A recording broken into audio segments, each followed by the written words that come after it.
जो मैंने अपनी मसीह लाइफ में देखा है, मैं आपको उस एक्सपीरियंस से और वचन से आपको बताता हूं प्रार्थना कैसे करनी चाहिए।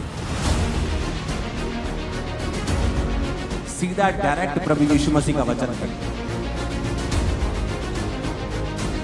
आज बड़े ध्यान से इस प्रार्थना को, इस वचन को सुनना। अगर आपने सुना और माना, लाइफ सेम नहीं होगी, उत्तर आएंगे, आपकी लाइफ रिलीज होगी, शैतान से डिलीवरेंस होगी, हर तरह से आप ऊंचा जाएंगे। आमीन खड़कने वाला चाहिए जरा। अपने हाथों को उठाओ। जो कुछ आज मैं सुनता हूं, मैं उस पे फलों को लाकर अपने परमेश्वर को खुश करूंगा प्रभु यीशु मसीह के सामर्थी नाम में। जोर से तारीफ करो जितने हाथों में ताकत है, जोर से। लूका 6 उसकी 12 और 13 आयत को हम पढ़ेंगे। उसमें लिखा है कि उन दिनों में वह पहाड़ पर प्रार्थना करने के लिए गया और परमेश्वर से प्रार्थना करने में सारी रात बिताई। जब दिन हुआ तो उसने अपने चेलों को बुलाकर उनमें से 12 चुन लिए और उनको प्रेरित कहा। बाइबल कहती है प्रभु यीशु मसीह ने सारी रात प्रार्थना की। पहाड़ पर प्रार्थना करने के लिए गए और सारी रात प्रार्थना करते रहे, क्योंकि दिन को परमेश्वर को चेलों को चुनना था। एक इंपॉर्टेंट काम परमेश्वर ने करना था। परमेश्वर ये नहीं चाहते थे कि वो चर्च को, कलीसिया को, लोगों को, क्योंकि प्रभु जानते थे कि उनका एक लिमिटेड टाइम है जो उन्होंने जीना है और उसके बाद क्रूस पर चढ़ना है, मरना है और फिर तीसरे दिन मुर्दों में से जी उठना है, फिर 40 दिन प्रीच करना है और उसके बाद 41वें दिन स्वर्ग पे चले जाना है और फिर उसने लेने आना है। ये परमेश्वर को मालूम था। तो परमेश्वर जानते थे कि उसके जाने के बाद वो चेले काम करेंगे जिन्होंने परमेश्वर से सीखा है। इसलिए अगर आप बाइबल को ध्यान से पढ़ेंगे तो परमेश्वर ने कुछ महीने ही लोगों के साथ उनको चंगा करते हुए और उनको प्रीच करते हुए बिताए। कुछ लोग 34 दिन कहते हैं, हम 2 महीने भी लगा लें। और बाकी के 3.5 साल उसने चेलों को ट्रेंड करने के लिए, चेलों को सिखाने के लिए बिताए, क्योंकि परमेश्वर ये जानते थे कि अब ये मेरा सुसमाचार चेले आके लेके जाएंगे। तो परमेश्वर ये जानते थे कि मैं चर्च को कमजोर लीडर ना दूं, डाइवर्टेड लीडर ना दे दूं, शारीरिक अगुवे ना दे दूं, गलत अगुवे ना दे दूं। तो परमेश्वर ने अपने डिसीजन को सही करने के लिए सारी रात प्रार्थना की। लेकिन आज का विश्वासी जब पता है कि सुबह एक बड़ी अच्छी डील करने के लिए जाना है, रात को वो मोबाइल पे लगा होता है और 2 बजे व्हाट्सएप चला के, फेसबुक चला के, सारे दोस्तों को इंस्टाग्राम पे चेक करके फिर वो सोता है और फिर लाइफ में गलतियां करता है और फिर इल्जाम दूसरों पे डालता है। यार ये बंदा गलत मिल गया लाइफ में, यार मेरा पार्टनर गलत मिल गया, बिजनेस पार्टनर सही नहीं मिलिया मैनू, यार मैनू उन्हें धोखा दे दिता। जीसस जानते थे कि अपना फेलियर किसी के ऊपर डालने के बजाय ये अच्छा है कि मैं सारी रात परमेश्वर से प्रार्थना करूं और परमेश्वर से अगुवाई को मांगूं और अपने डिसीजंस के ऊपर परमेश्वर की अगुवाई को लूं, ताकि मैं कोई भी गलती ना करूं। हालांकि उन 12 चेलों में से एक व्यक्ति शैतान था, यहूदा इस्करियोती, लेकिन वो भी परमेश्वर की इच्छा के नीचे ही था कि उसका चेला ही उसे पकड़वाएगा। उसका प्रेम करने वाला, उसको चुंबन देने वाला, किस करने वाला चेला ही उसे पकड़वाएगा। लेकिन आज कितने विश्वासी हैं जो अपनी लाइफ के इंपॉर्टेंट डिसीजंस लेने हो तो वो प्रार्थना के साथ जाते हैं। आपके बच्चों को कौन से स्कूल में डालना है, ये प्रार्थना का विषय है। आपको किस जगह पर कैसे सेवकाई करनी है, प्रार्थना का विषय है।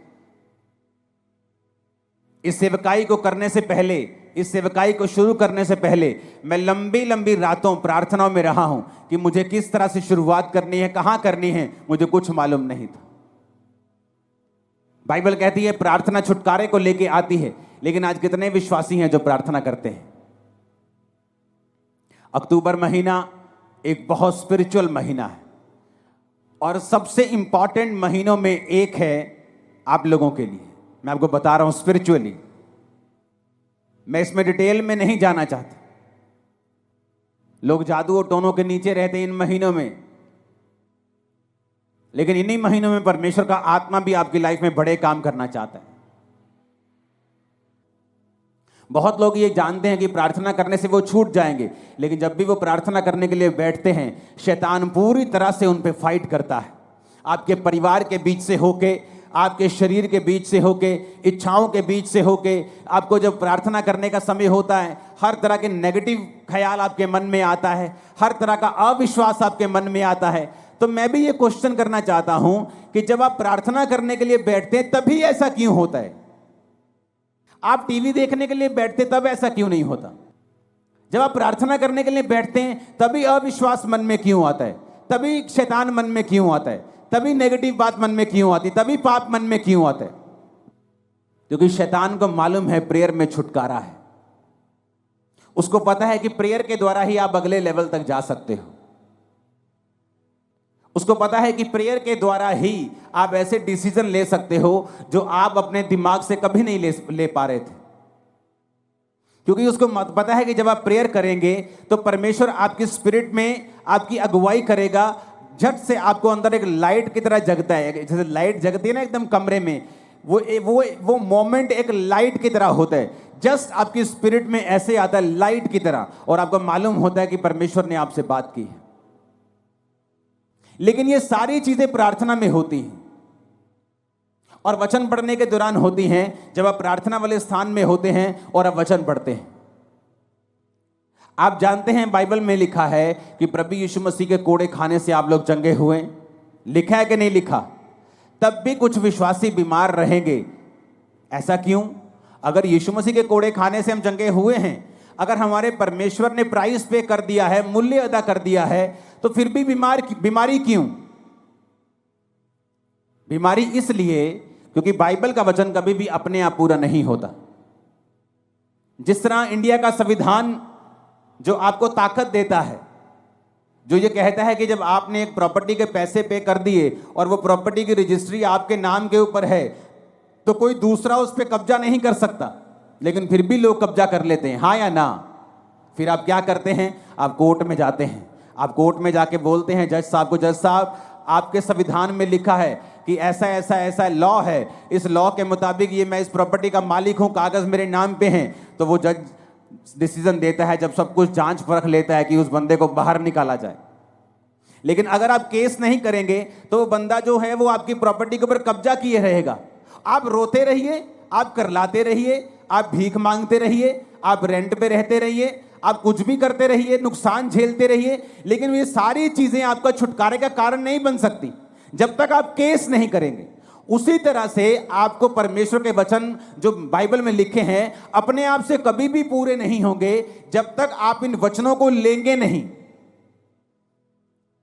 जब 2005 में बीमार था, जब मैंने आपको अपनी बाइबल, पहली बाइबल दिखाई थी, तो वो कहीं कहीं से काली है, कहीं कहीं से वो येलो है। क्यों? क्योंकि मेरे सिर पे जब मेरे को मेंटली अपसेट के अटैक होते थे तो बहुत सारा एनॉइंटिंग ऑयल मेरे सिर पे लगा रहता था। तो जब वचन मेरे सामने आता था, जहां हीलिंग होती थी, जहां कुछ छुटकारे का वचन होता था, तो मुझे रोना आता था और मैं बाइबल को पकड़ के ऐसे सिर पे लगाता था, वो तेल लगता था पेपर्स के ऊपर, वो काले हो जाते थे।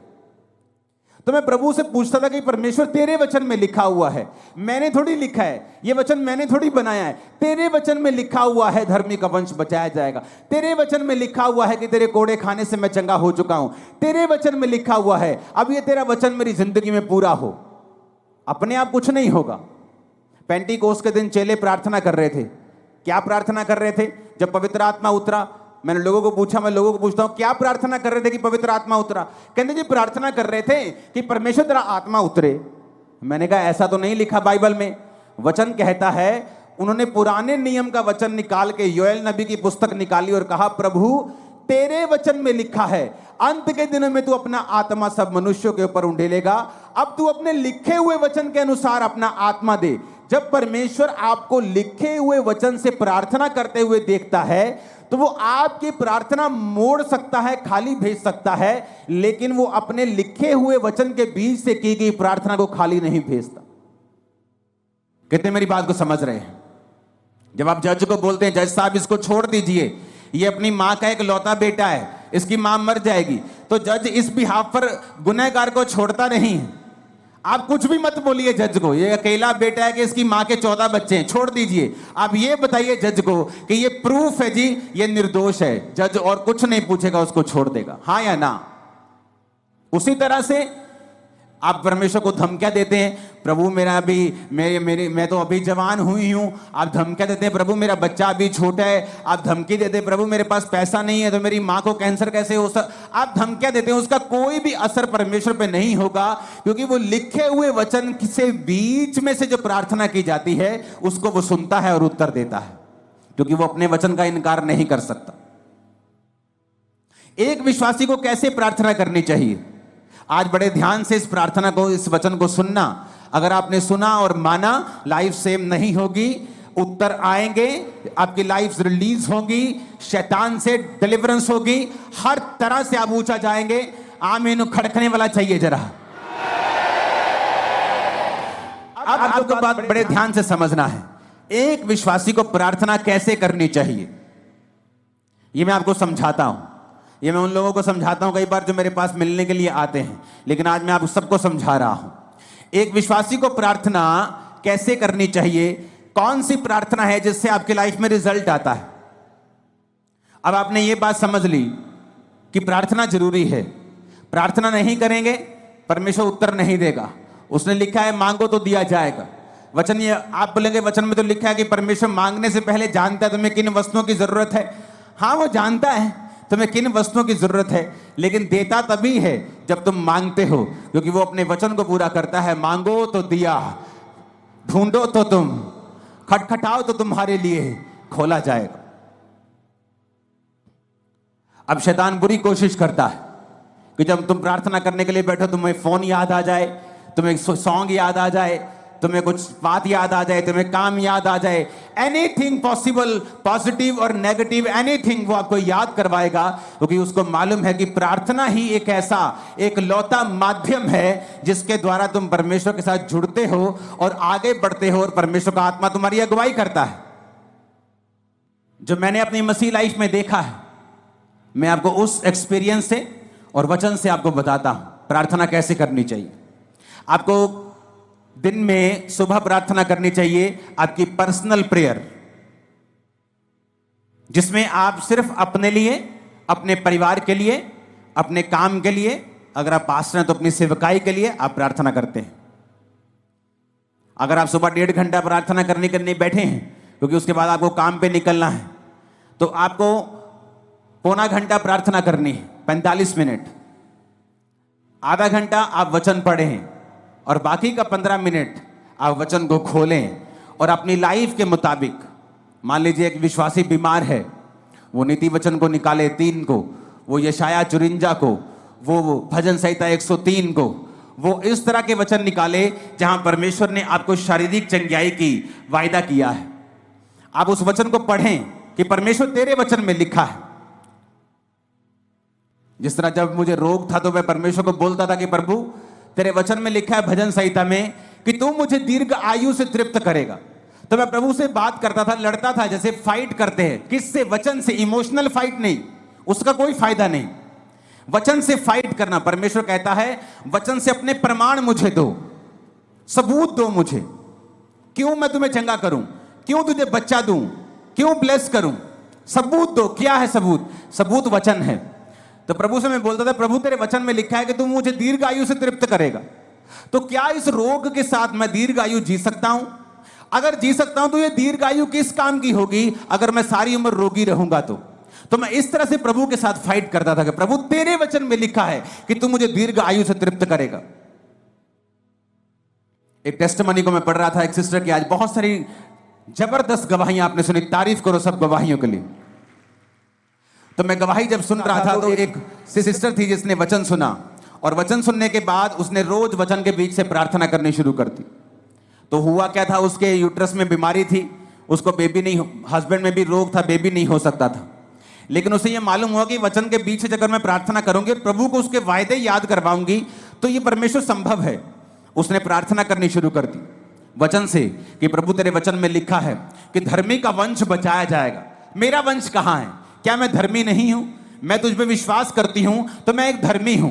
प्रभु तेरे वचन में लिखा हुआ है कि तू बांझ को घर में लड़कों का आनंद करने वाली माता बनाता है। प्रभु तेरे वचन में लिखा हुआ है कि तू हमें फलवंत करेगा। प्रभु तूने आदम को कहा था be fruitful and be multiply. बिना बच्चे के मैं मल्टीप्लाई कैसे हो सकती हूं? तो उसने रोज क्या किया, वचन के बीच से प्रभु को प्रार्थना करनी शुरू कर दी। 2-3-4 साल कुछ नहीं हुआ, कोई फर्क नहीं, लेकिन उसकी बॉडी थोड़ी अच्छी हो गई, लाइफ अच्छी हो गई, वो चलती रही चलती रही चलती रही। उसको शायद पीरियड भी नहीं आते थे, पता नहीं चलता था कि बेबी प्रेगनेंसी है कि नहीं है, क्योंकि बहुत सारी कॉम्प्लिकेशंस थी। एक दिन अचानक अपने रेगुलर डॉक्टर से जब चेकअप करवाने के लिए गई, वो 2nd मंथ की प्रेग्नेंट थी और परमेश्वर ने उसको एक बेटा दिया। उसके बाद परमेश्वर ने उसको एक बेटी दी, दोनों जीवित हैं। आप जब सुबह प्रार्थना करने के लिए उठें तो अगर आप 1.5 घंटा प्रार्थना करते हैं तो 45 मिनट प्रार्थना करें। उसमें आपको क्या बोलना है? आप कुछ भी बोलें, वो परमेश्वर है, वो कोई बाबा नहीं है कि आप एक वर्ड थोड़ा इधर उधर बोल देंगे तो वो आपकी जान ले लेगा या आपको श्रापित कर देगा। एक छोटा बच्चा जब अपनी माँ के पास आता है और 1 साल का होता है और बोलता नहीं पूरा, या मामा मामा जा जा ऐसे करता है, तो उसकी माँ उस गुस्सा नहीं करती। उसकी माँ पहचान लेती है इसको क्या चाहिए, इसको दूध चाहिए, इसको खाना चाहिए, इसको दाल का पानी चाहिए, इसको वॉशरूम आया है, वो पहचान लेती है। आपका पिता भी ऐसा है, आपका हेवनली फादर भी ऐसा है। जब आप 45 मिनट प्रार्थना में बैठेंगे तो उसका थैंक्स करें, उसकी वर्शिप करें, उसको शुक्र कहें, सब बातों के लिए उसका थैंक्स करें, आप उसके साथ बात करें। वो आपका पिता है, वो बाबा नहीं कि आपको मार देगा। आपको 2 चीजें गलत पढ़ देंगे तो वो आपका कत्ल कर देगा या आपको श्रापित कर देगा, ऐसा नहीं है। लेकिन वो ऐसा परमेश्वर भी है जो ये कहता है कि अपना प्रमाण मुझे दो, जो ये चाहता है कि उसके बच्चे एक्टिव रीति से ये जाने कि वचन में क्या लिखा है और वचन में कौन सी चीजें हैं, क्या अधिकार हैं हमारे पास वचन के बीच से जो हमें इस्तेमाल करने हैं। तो जब आप सुबह प्रार्थना करने के लिए 45 मिनट उठे और आपने प्रार्थना की, आपने थैंक्स किया, आपने वर्शिप की, आपने प्रभु का थैंक्स किया, 45 मिनट हो गए, आपने आधा घंटा बाइबल पढ़ी। अब अगले 15 मिनट, आधा घंटा बड़ा इंपॉर्टेंट है। उसमें क्या करना है? वचन निकालना है जो आपकी लाइफ से संबंधित है। आपको हीलिंग चाहिए, हीलिंग के वचन निकालें। आपको बच्चा चाहिए, उस बच्चे के वचन निकालें। जहां परमेश्वर ने आपको वंश आशीषित करने का आपको वायदा किया है, परमेश्वर ने कहा वो व्यक्ति जो परमेश्वर की इच्छाओं पर चलेगा और उससे उसका डर मानेगा, परमेश्वर उसको उसी मार्ग में चलाएगा जिससे वो प्रसन्न होता है, उसका वंश पृथ्वी पर पराक्रमी होगा। तो परमेश्वर कहते तुम्हारे बच्चे जो होंगे पृथ्वी के ऊपर पराक्रमी होंगे, बड़े बड़े काम करने वाले होंगे, डरपोक बच्चे नहीं होंगे। तो आप इस वचन का फायदा उठा सकते हो। अगर आपके बच्चे डरपोक है तो, अगर आपके बच्चे अनसक्सेसफुल है तो, कम पढ़ते हैं तो, समझ नहीं आती कि प्रभु तेरे वचन में लिखा है कि तेरा वंश पृथ्वी के ऊपर पराक्रमी होगा, मेरे बच्चों को पराक्रमी बना, मेरे बच्चों को एक्सीलेंट बना, मेरे बच्चों को ब्लेस कर। हर एक चीज के लिए बाइबल में परमेश्वर का वायदा है, वचन है। आप अपने मोहल्ले में क्रिश्चियन हैं, आप एक छोटा मोटा बिजनेस करते हैं, आप अगर वचन को जानते होंगे आप उस वचन को निकाल लेंगे। प्रभु तेरे वचन में लिखा है, तूने कहा है कि तू मुझे सब जातियों से श्रेष्ठ करेगा, सब दूसरी जातियां अन्य जातियों से तू मुझे श्रेष्ठ करेगा। प्रभु मैं प्रार्थना करता हूं, मैं अपने टाइट को भी बोता हूं, मैं आज प्रार्थना करता हूं, मुझे सबसे श्रेष्ठ बनना है, मुझे बेस्ट बनना है अपने बिजनेस में, अपनी लाइफ में मुझे बेस्ट चाहिए। आप बेस्ट होंगे अगले 7 सालों के अंदर। लेकिन क्या आपने वो मांगा? नहीं, आपने मांगा नहीं। आप चाहते हैं हो, आप विश करते हैं प्रभु मुझे हील कर दे। आप जीनी के पास नहीं है कि आपने रगड़ा और जीनी निकला और आपने कहा क्या चाहिए, उसने कहा क्या चाहिए, आपने कहा मुझे चंगा कर दो। परमेश्वर कहता मांगो तो दिया जाएगा, अपने प्रमाण दो, अपना मुकदमा लड़ो। आज लोगों को इतना भी मालूम नहीं है कि जो उन्हें चाहिए बाइबल में कहां लिखा है। कुछ का बहाना है वो तो अनपढ़ है। आज अगर तुम्हारी बहन वेस्टर्न यूनियन में 10,000 रुपए भेज दे इंग्लिश में लिख के, तुम भाई साहब 15 मिनट में पैसे निकाल के ले आओगे। तुम्हें पता है किससे पढ़वाना है, किसको 10 रुपए का लालच देना है, किस पोते को बोलना है, किस पोती को बोलना है 100 रुपए देके और पैसे निकलवा के लेके आने। लेकिन जब बाइबल पढ़ने का समय आता है, आपको ट्यूशन रखनी चाहिए। अगर आप अनपढ़ है तो 2 महीने में बाइबल पढ़नी सीखो, खुद समझो बाइबल में कहां कहां वो वचन लिखे हैं जो आपको जरूरी चाहिए, जो आपके लिए एक हथियार की तरह काम करेंगे।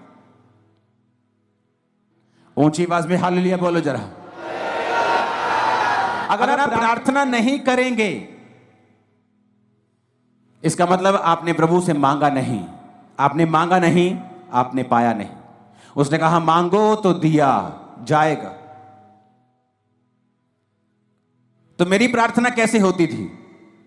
सुबह जब प्रार्थना करो तो मैं लिखे हुए पॉइंट्स के साथ प्रार्थना करता, मुझे ये चाहिए, वो पॉइंट लिखना, उस पॉइंट के हिसाब से वचन निकालना और प्रभु को कहना, प्रभु तेरे वचन में लिखा हुआ है, मैंने नहीं लिखा, तूने लिखा है, तूने लिखा है अपने वचन में, इस वचन को परमेश्वर मेरी लाइफ में पूरा कर। वचन के साथ 15 मिनट के लिए लास्ट प्रार्थना करना, वचन से परमेश्वर को याद करवाना।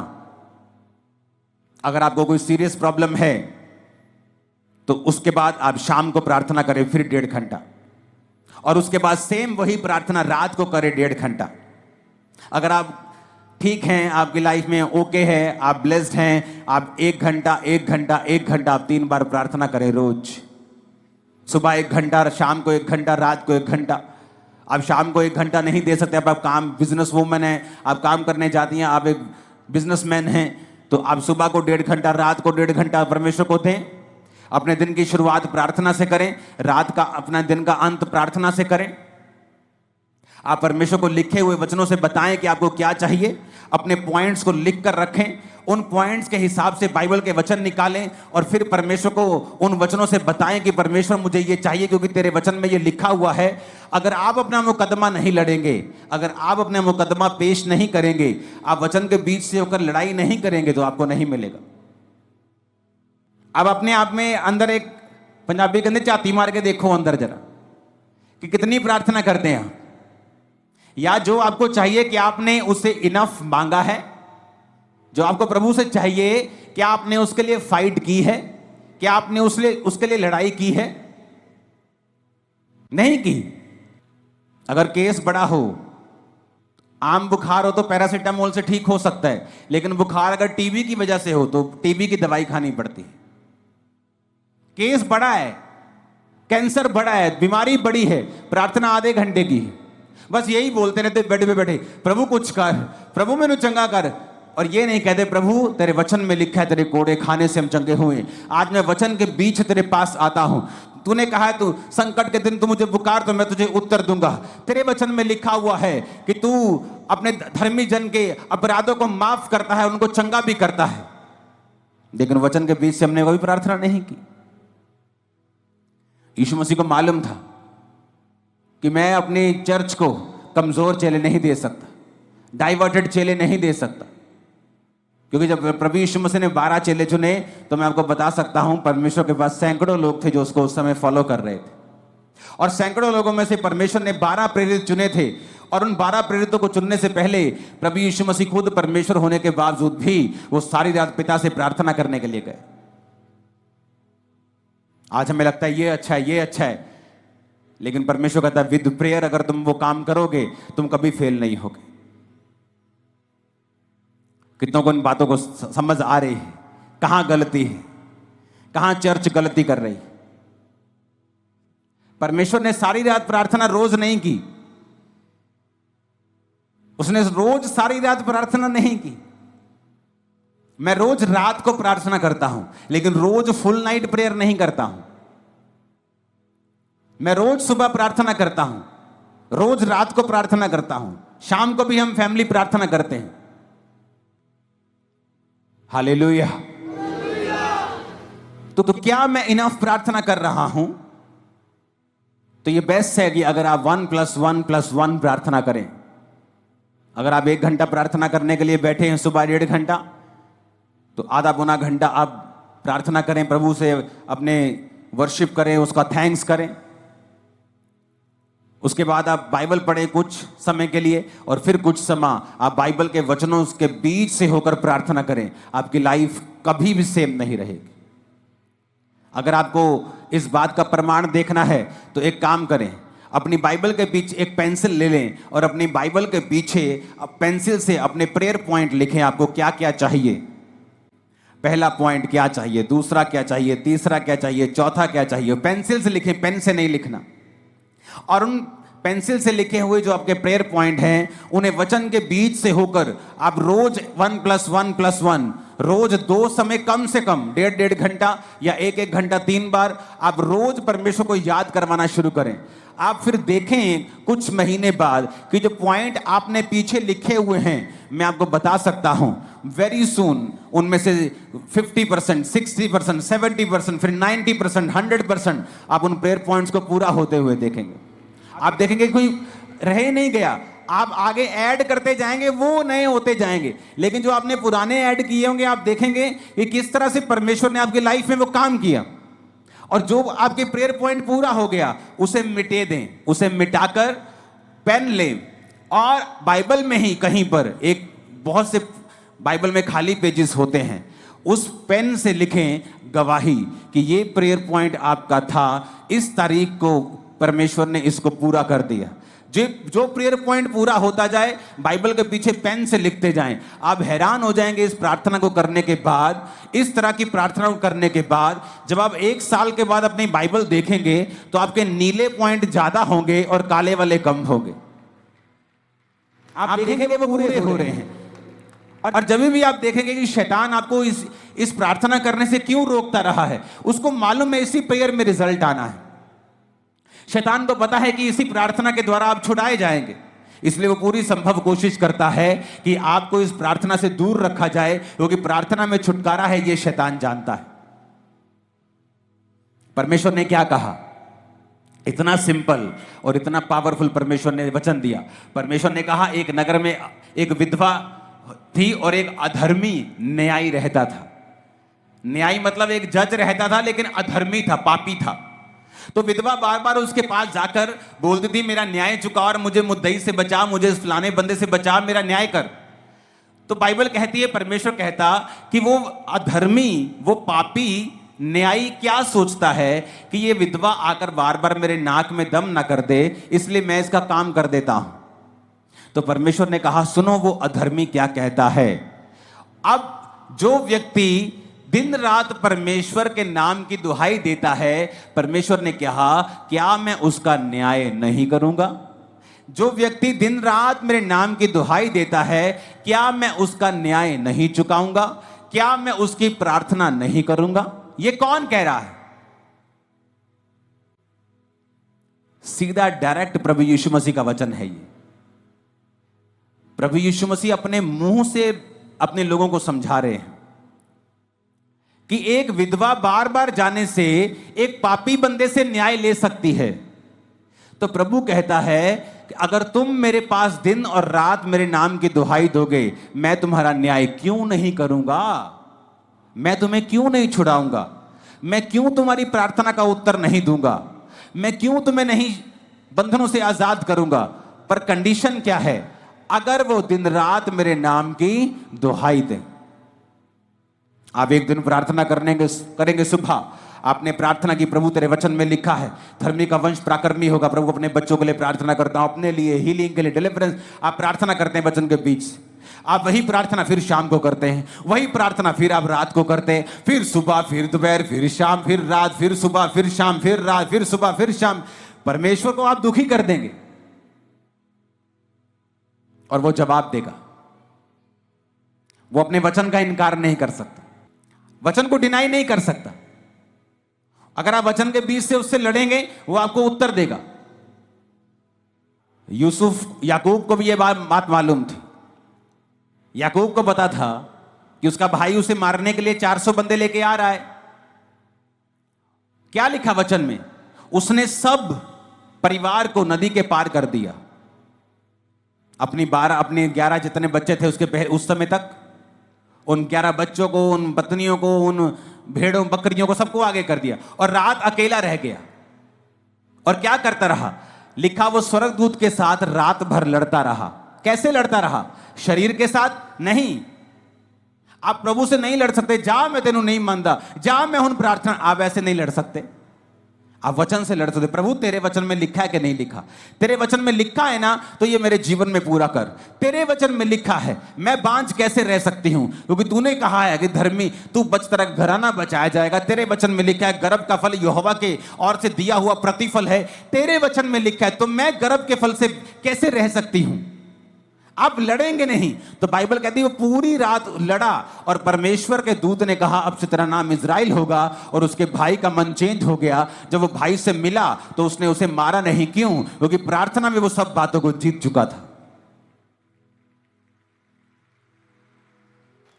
प्रभु ने उससे वायदा किया था कि मैं तेरे वंश को ये करूंगा, तेरे वंश को वो करूंगा। तो वो क्या फाइट कर रहा था? प्रभु मैंने थोड़ी कहा था कि मेरे वंश को तू ब्लेस कर। तूने कहा था कि तेरे वंश में राजा पैदा होंगे। तूने कहा था कि तेरे वंश में ये होगा। तूने मेरे बाप, तूने मेरे दादा, तूने मेरे फलाने को ये कहा था। वो परमेश्वर से इस वचन से फाइट कर रहा था कि तेरा वचन कहता है, तेरा वायदा है, तूने कहा था कि मेरे दादा को, मेरे बाप को, मेरे दादा अब्राहम को तूने कहा था कि तेरा वंश ऐसा होगा। और तू जानता है परमेश्वर, मेरा भाई तुझ में नहीं है, एसाव तुझ में नहीं है, एसाव परमेश्वर में नहीं है। अगर वो परमेश्वर में होता तो कनानी लड़कियों से कभी भी शादी नहीं करता। मैं तुझ में हूं, मैं अपने दादा, अपने पिता का वंश हूं, मेरे वंश के साथ तेरा वायदा है। इस तरह से वो फाइट कर रहा था और परमेश्वर ने उसको सुना। जोर से हालेलुया बोलो जरा। आज से अगर ये प्रेयर शुरू की तो नीले पेन से लिखने के लिए जल्दी तैयार हो जाना।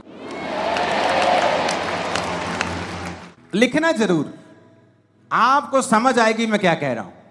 आप जब लिखना शुरू करेंगे पेंसिल से, जो आपको चाहिए, जो मिल गया उसे पेन से लिखेंगे, आपको रियलाइज होगा कि आपने परमेश्वर से कहीं अधिक पाया है। कितनी प्रार्थनाओं को परमेश्वर ने सुना है। आप भूल जाएंगे 3 साल में आज आपको क्या मिला था, लेकिन वो पेन से लिखा हुआ आपको याद करवाता रहेगा। उतना कॉन्फिडेंस आपका बढ़ेगा कि मुझे इस प्रार्थना से उत्तर मिले हैं, इस तरह से मुझे उत्तर मिला था इस समय, उस समय, फलाने साल। अगर उस साल में इतना फंसा हुआ था और मैंने इस रीति के साथ प्रार्थना की तो वो वचन तो सेम है, आज वो मुझे छुड़ाएगा जैसे उस समय परमेश्वर ने मुझे छुड़ाया था। तो वो सारी उम्र आपकी रक्षा करता रहेगा। इसलिए मैं कहता हूं अपनी बाइबल को ज्यादा चेंज मत करना। मेरी बाइबल का कवर कितनी बार फट जाता है, पेज फट जाता है, उसी को मैं चिपका लेता हूं। मेरे पास हजारों बाइबल पड़ी, लेकिन उस बाइबल में लिखा हुआ है, पीछे पॉइंट्स लिखे हैं, चीजें लिखी हैं, तो मैं चाहता नहीं कि वो मैं मिस करूं। हालेलुया बोलो ऊंची आवाज में। आज से ऊंची आवाज से बोलो, प्रार्थना करेंगे हम इसी तरह से करेंगे, वचन के बीच से करेंगे। आमीन बोलो ऊंची आवाज। ये अक्टूबर स्पिरिचुअल मंथ होगा, फाइट का, जीतने का, डिलीवरेंस का, आशीष का, फाइनेंशियल ब्लेसिंग का भी होगा। आमीन। रोज प्रार्थना करने के लिए तैयार हैं? कैसे प्रार्थना करेंगे रोज? और कहता दिन और रात मेरे नाम की जो दुहाई देंगे। कितना सिंपल है परमेश्वर। उसने कहा है कि विधवा अपना न्याय करवा सकती है, बेवकूफ हो तो तुम क्यों नहीं करवा सकते? एक अधर्मी से, एक पापी से विधवा अपना काम निकलवा सकती है, तो तुम्हारा दिमाग कहां है? तुम धर्मी से, तुम परमेश्वर से काम नहीं निकलवा सकते क्या? एक विधवा एक पापी के पास बार बार जाकर उसको तंग करके काम निकलवा सकती है, परमेश्वर ने कहा, तो तुम्हारा दिमाग कहां है? तुम्हारे दिमाग पर शैतान ने क्यों पर्दा डाला है? तुम अंधे और गूंगे क्यों बनकर बैठे हो? तुम क्यों नहीं दिन और रात परमेश्वर के नाम की दुहाई देते हो? वचन के बीज से क्यों नहीं प्रार्थना करते हो? प्रार्थना करने के लिए परमेश्वर के समीप क्यों नहीं आते हो? और ये एग्जाम्पल खुद प्रभु यीशु मसीह ने अपने मुंह से दी है कि एक विधवा का न्याय अगर अधर्मी पापी कर सकता है, क्योंकि वो एक ऊंची पोस्ट के ऊपर है, लेकिन ना तो परमेश्वर से डरता है, ना किसी आदमी की परवाह करता है, फिर भी विधवा उससे काम निकलवा लेती है और वो ये सोचता है कि बार बार विधवा मेरे नाक में दम करेगी, तो परमेश्वर कहता है अगर विधवा उसका न्याय करवा सकती है अपना उसके पास जाके, और वो उस विधवा का न्याय कर सकता है, तो परमेश्वर तुम्हारा न्याय क्यों नहीं करेगा? अगर तुम भी कहने का मतलब है उसके नाक में दम कर दो तो। प्रभु भी देखेगा भाई कि कितने दिन हो गए तेरे को सेम वचन से प्रार्थना करते, तू रोज आती है अपने बेबी के लिए, तेरे को 5 साल हो गए हैं, कब तक वो तुम्हारी प्रार्थना को अनसुना करेगा? वो तुम्हें जवाब देगा। तुम्हारी बाइबल का पिछला पन्ना उस नीली लाइंस के साथ भरा हुआ मैं देख रहा हूं, और तुम्हारी गवाहियों के साथ भरा हुआ देख रहा हूं, यीशु मसीह के सामर्थी नाम में।